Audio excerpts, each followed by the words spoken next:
I am going to talk to you about a few kind of like, this will just be mostly intuition pumps / like bullet points of things I would like to kind of like double click on if anyone's interested in a breakout. But within Foresight, we have these different technology tracks that I've already told you about, but maybe to go into a little bit more depth onto one of them, it's the computation track. And so in that space, we're all about like trying to help basically like trying to help build secure cooperation architectures between humans and AI systems. We have a variety of workshops. They already mentioned the one that is coming up in May. We have the Norm Hardy Prize, which was incubated actually at a workshop 2 years ago now, with Evan, some Protocol Labs folks, and Foresight. So the applications on that are also open. We have virtual seminars, and David, who's sitting over there, recently gave one on meta-learning that he's working on right now. And we have fellows in all of these different areas, and we're really happy to kind of try to support more work in that space. Hey, Colleen, join us. Now, what I really want to kind of double click on a little bit more is the AI Safety Grant.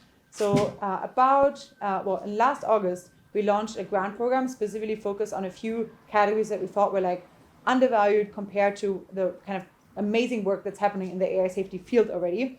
And specifically, I want to talk to you about like the subcategories that are most relevant for people in this crowd. And that is the Foresight grants in multipolar AI, security for AI, and cryptography for AI. So that's those. Hello, join us. There's plenty more seating over there. Okay, great. So these are, if you're working in these areas, or if you're interested in working in these areas, I would absolutely love to talk to you. Here's why we think they're important. And again, those are mostly intuition pumps with very short time to talk about them. First of all, multipolar AI. This is kind of the idea that whether or not we'll have like one AGI singleton at the end that will be kind of the relevance framework for intelligence and power in the world, which I guess we at least hope we don't. At least there will be a transition period for a while where we have like multiple humans and AIs cooperating in some kind of like multipolar setting with each other, as we already have right now. So how can we build secure architectures for that?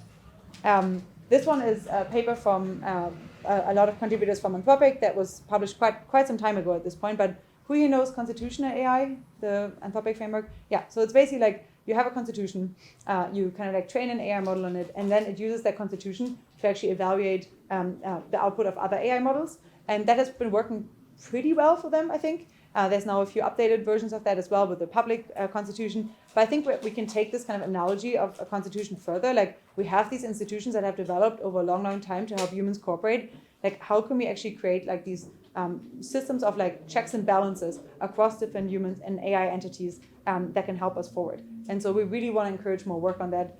There's this interesting paper on basic cooperative and uncooperative institution design, surprises and problems in open source game theory. It's from Andrew Critch and a few others. And that basically thinks about the idea that we already have, in our current ways in which we cooperate, there's sometimes already ways in which like we have some kind of like some of the stuff that we can use to determine how we can cooperate with another org is already open source. Like, for example, we can read the bylaws of other organizations that we may hope to collaborate with.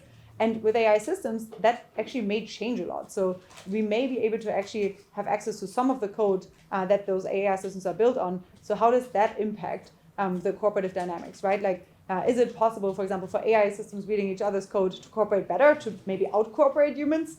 Is it possible for them to collude more efficiently against humans?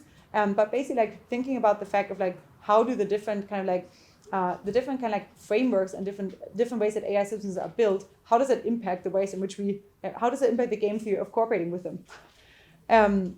Next one up, an area that we're really interested in is security and AI.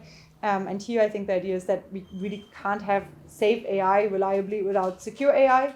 I think many people here are already pretty aware of like that maybe at least on the short run, AI may worsen the offense-defense balance. To some extent, this is already, I guess, from 6 months ago or something. So there's maybe already much more terrifying stuff happening now, but you can already kind of like use ChatGPT to kind of like really like improve like script kiddies' ability to produce like really bad malware. You can possibly chain them together. And that we already have like a level of kind of like increased ability for script kiddies to kind of like have to produce computer exploits and malware that is like much higher than we had before.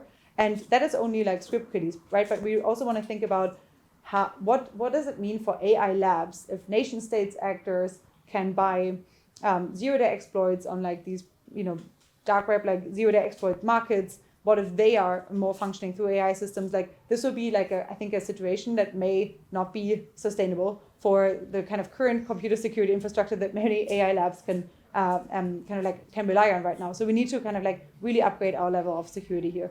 Can we even possibly scale computer security approaches to AGI? Like, as AI systems are getting smarter, like how can they not be in a situation where they can possibly exploit the computer security vulnerabilities that may be in their own systems and break out? But all of these are kind of questions that I think we need more research in. Finally, on the cryptography and AI front, there's like two things I want to point to. One on the kind of cryptography for governance kind of aspect. This is a paper that was written also a few months ago at this point, where the idea is that for governance, we often think maybe we'll have like this one entity that like evaluates whether whatever the AI labs are producing is safe or hits certain benchmarks. But okay, that's maybe not sustainable. They can't be moving that fast as evaluators. So could we have these markets where different different entities can actually like monitor each other and make sure that like no one is building really dangerous systems or things that like don't hit specific evals. And so the idea is that the problem with this approach should be that, well, there's a lot of private data that these AI labs don't necessarily want to share, but perhaps they don't need to. Perhaps they can prove in encrypted ways that they're meeting certain specific like safety benchmarks and otherwise keep their proprietary information for themselves. So I think there's interesting approaches for security on the governance on the governance front. And then finally, like, can we even have something where we can build paths for something like an encrypted AGI? Like, could it be such that like the AI system itself may not necessarily know the real world implication of like some of the kind of like where we can have like maybe the data encrypted or like different parts of the model encrypted, such that the systems themselves may not even know kind of like the real world repercussions of the data that we're feeding them, or of the kind of like computations that they're doing in an idea to kind of like cryptographically box the AI systems so that like humans can kind of like still have the final level of control about applications in the real world. All of these are like pretty speculative, but I think we need more research on that general field. And we would love for you guys to build some of this stuff.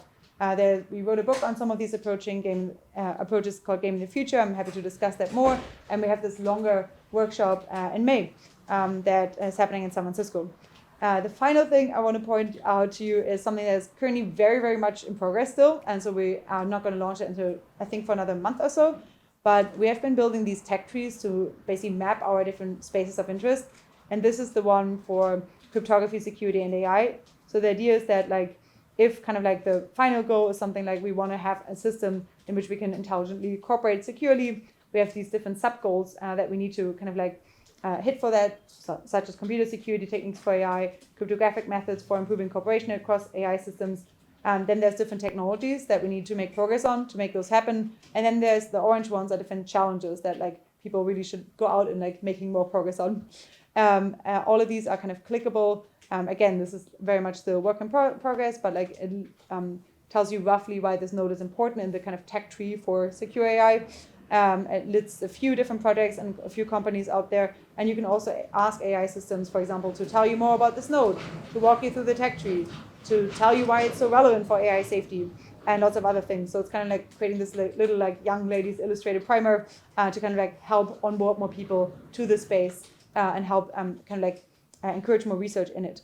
Obviously, ideally, we would want to chain the AI grants in those areas to the tech tree. So let's say we could actually have the grants kind of like be mapping out some of these different areas and actually like monitor progress that we're making through the grants and through other systems through the tech tree. And so other people that may want to crowdfund or like increase funding on specific areas could do that. And other projects that may want to apply, they could maybe even apply through the tech tree, almost like an API for increasing more progress in that area, which is a little bit more collaborative, where as a field, we would be in a much better position to say, okay, we're making progress on security over here, we're making progress on the cryptographic areas over here, and map and track progress and incentivize progress across the field. If you're interested in chatting more about that, I'm very, very happy to, but I'll leave this here. And I will ask next on stage